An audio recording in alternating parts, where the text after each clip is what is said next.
Amanchi Krishnamohan ticket విషయంలో వైసీపీలో భంగపడి కాంగ్రెస్లో చేరి పోటీ చేశారు. ఏపీలో ఉనికే లేని కాంగ్రెస్ నుంచి ఆమంచి ఏ మేరకు ప్రభావం చూపనున్నారు? ఎంతో కొంత సొంత బలం ఉన్న నాయకుడు కావడంతో ఇప్పుడు చీరాల కూడా హాట్ సీట్గా మారిపోయింది. ఆమంచి గెలిచినా ఆశ్చర్యం లేదని చీరాల్లో టాక్ వినిపిస్తున్న తరుణంలో నిజంగానే ఆమంచి తడాకా చూపించబోతున్నారా? గెలుపోటముల్ని తారుమారు చేస్తారా? ఇంతకీ ఆమంచి చీల్చిన ఓట్లు వైసీపీవా టీడీపీవా? చాప కింద నీరులా ఎలక్షన్ చేశారా? ఆమంచి ఎవరిని ముంచబోతున్నారు?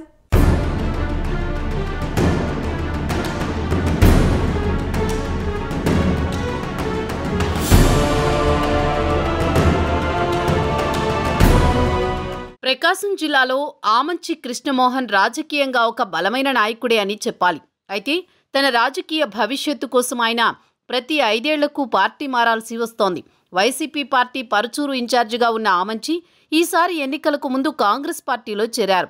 చీరాల నియోజకవర్గం నుండి వైసీపీ తరపున తనకు అవకాశం వస్తుందనుకుని చివరి నిమిషం వరకు ఎదురుచూసిన ఆమంచి ఆ టికెట్ టీడీపీ నుండి వైసీపీలో చేరిన కరణం వెంకటేష్కు ఇవ్వడంతో కాంగ్రెస్ పార్టీలో చేరి ఆ పార్టీ నుండి ఎమ్మెల్యే అభ్యర్థిగా పోటీ చేశారు. ఇక్కడ టీడీపీ తరపున మాలకొండయ్య, వైసీపీ తరపున TDP sitting MLA Karanam Balaram Krishnamurthy, తనయుడు కరణం వెంకటేష్లు పోటీ పడగా కాంగ్రెస్ తరపు నుంచి ఆమంచి రంగంలోకి దిగారు.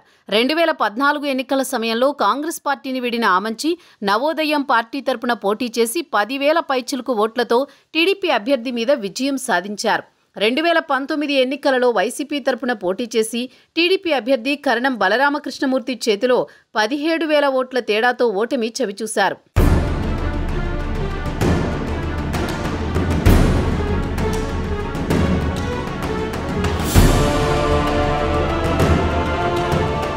ఈసారి ఎన్నికలలో వైసీపీ టీడీపీ అభ్యర్థులు కరణం మాలకొండయ్య వర్గాలు పోటాపోటీగా ఉన్న సమయంలో కాంగ్రెస్ పార్టీ హస్తం గుర్తు అందరికీ సులువుగా అర్థమవుతుందని ఆ పార్టీ నుండి ఆమంచి పోటీకి దిగడంతో చీరాలలో ముక్కోనపు పోటీ నెలకొంది.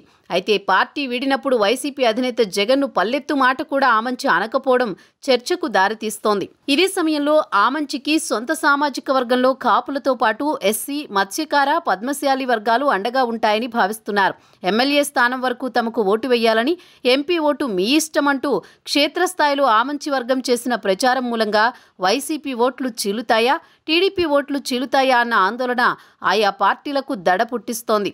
ఆమంచి పోటీ ఎవరి ఓటమికి కారణం కాబోతోందన్నది, లేదా ఇద్దరినీ కాదని అతడే విజయం సాధిస్తాడా అన్న వాదన సైతం స్థానికంగా వినిపిస్తోంది.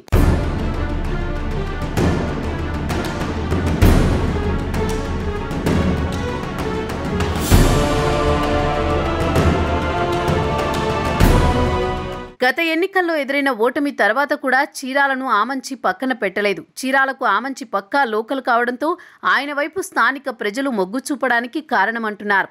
అయితే అటు టీడీపీ నుంచి పోటీ చేసిన కొండయ్యకు జనసేన, బీజేపీలో సపోర్ట్ ఉంది. దీంతో ఆయనకు కూడా భారీగా ఓట్లు దక్కినట్లు టాక్ నడుస్తోంది. ఇంకోవైపు కరణం వెంకటేష్ను కూడా తక్కువ అంచనా వేయలేం. ఎందుకంటే గత ఎన్నికల్లో కరణం బలరాం భారీ మెజారిటీ సాధించారు. ఈసారి తన కుమారుణ్ణి గెలిపించుకునేందుకు బలరాం పక్కా వ్యూహాలతో పనిచేశారు.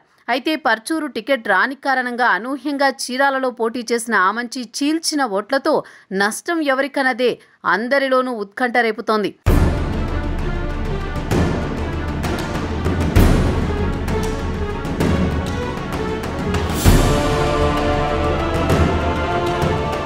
టీడీపీ, వైసీపీలతో పాటు కాంగ్రెస్ పార్టీ కూడా చీరాలపై ఆశలు పెట్టుకుంది.